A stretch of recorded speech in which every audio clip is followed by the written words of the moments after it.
Hey guys, I was talking to a buddy tonight. We were talking about some cool stuff, and it got me thinking. And I have this idea that I just really want to share with everyone. And this idea comes from a book called Minimize Injury, Maximize Performance, I believe, by Dr. Tommy John. Um, and the idea I'm talking about, it's applicable in everything. What made me think of it is like the sports performance and strength world where you have all these different little niche areas. Like you got the Joel Seedman guys, you got the functional movement pattern guys, you got the old school powerlifter guys, you got like the long distance endurance guys, you got the football coaches who say we're gonna run you to death and condition you to death until you're great players. You have all these spaces, no one's right, no one's wrong, and you have everyone arguing against each other, and then you have this. The reason I'm saying this is applicable everywhere is because you can talk about this with what I'm talking about. You can talk.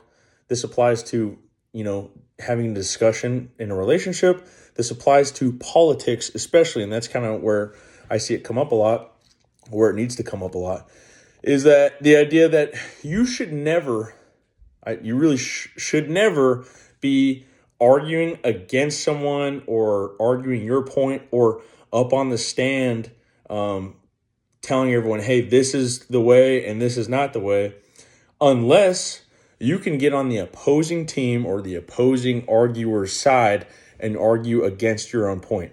Meaning, to go deeper into this, you should never be arguing against something unless you have all of the information on that one thing. Enough information where if I can get on the other side of the table from me or someone on my side and tell them they're wrong because I have enough information about the opposing argument. I'm going to use politics as an example. We're not bringing politics into this, but I'm just using an example. I'm not sharing my political opinion. Let's say I'm a really big Obama supporter and I'm arguing against some people who are George Bush supporters.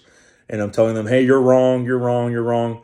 I shouldn't be able to do that or have the right to do that unless I know enough about George Bush and his political campaign and his background. And I know enough about all of that to be able to get on their side and argue against an Obama supporter or something. This comes up a lot. You go on Facebook, you're going to run into this. Everyone's arguing about some political stuff, but they don't have all the information. You have people in the sports performance world who think they've reinvented the wheel, and they're saying, hey, if you're not waving a baton around, you're doing something. Like, don't put a bar on your back. You have all this stuff. Keep your horizon broad and know everything about everything before you argue against it.